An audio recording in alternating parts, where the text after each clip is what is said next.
Well, due to the growing criticism, parade organizers have begun to switch to recyclable beads and souvenirs. But are their efforts enough? Well, let's find out more from Daniel Kreeger, who joins me live from Fort Lauderdale. Daniel is the executive director and co-founder of the Association of Climate Change Officers. Thank you for joining us. Absolutely. Ni hao, Rochelle. Thank you so much for having me this evening. You're very welcome. So let's start by putting into economic perspective just how important Mardi Gras is, not just for New Orleans, but other large cities who have these Mardi Gras celebrations. Yeah, absolutely. Well, as you mentioned, 2% of GDP for a city in a couple of days is a massive, massive activity. But it's also a huge part of the culture of the community. And as we know, New Orleans, and as people visit New Orleans, they associate New Orleans with Mardi Gras and Jazz Fest. So these sorts of iconic activities, whether it's Mardi Gras or a music festival, are just crucial to the economics and the culture of a community, which makes for a really interesting challenge when you start to get your arms around what kinds of transformations might you actually be able to undertake while preserving what people have come to know and see and appreciate about it and what pulls people into the community. And it certainly is a double-edged sword, because we know New Orleans is in a precarious situation because of where it lies on the map in terms of climate change. So how do Mardi Gras celebrations and the surge that they see in visitors tend to weigh on the system? Well, as you mentioned, the day after, the trash implications are pretty substantial. Although I will say, I want to caution, it's really important that we not conflate recycling necessarily with greenhouse gases. There's a correlation, but pollution of plastics versus pollution of the air are two, while related, different circumstances. We've got really substantial challenges as we think systemically across the board. We've got to take steps to clean water. We have to manage waste better, which means we also have to divert things from getting into the waste stream. And these events create a really acute challenge. And it's not just the area of the city where people are convening. As you mentioned, if hundreds of thousands or millions of people are coming in for an event, you're talking about a 30, 50, 100-mile radius of people filling every hotel anywhere, and the footprint associated with their travel, with their hotel stays, with their food consumption.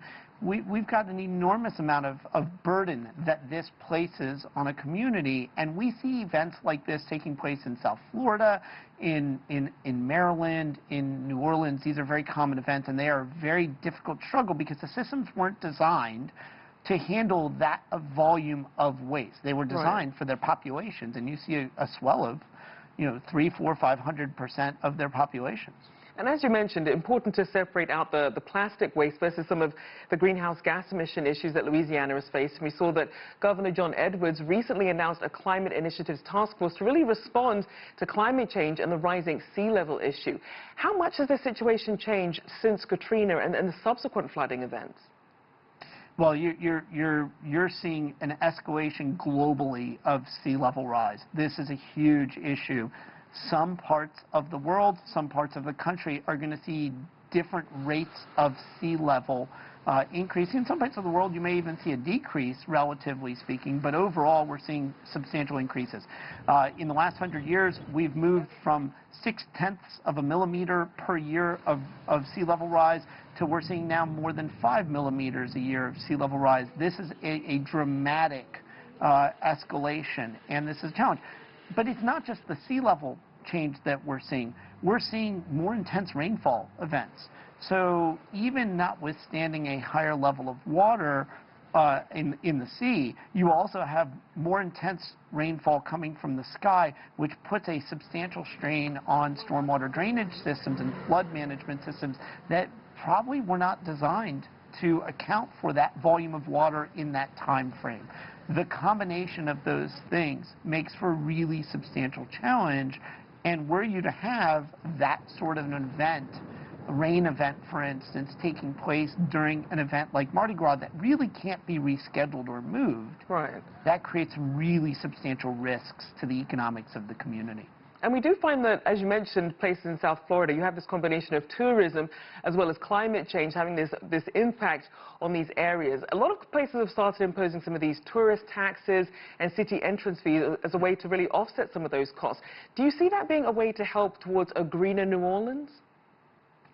It is. There are some behaviors that have to change, and you have to figure out in ground zero communities like New Orleans, like South Florida, you're going to have to find a way to pay for adapting to this challenge. And if your economic engine in your community is tourism, you don't want to discourage tourism, and you want to keep getting more and more people into your communities, and that's probably going to be amongst the best ways.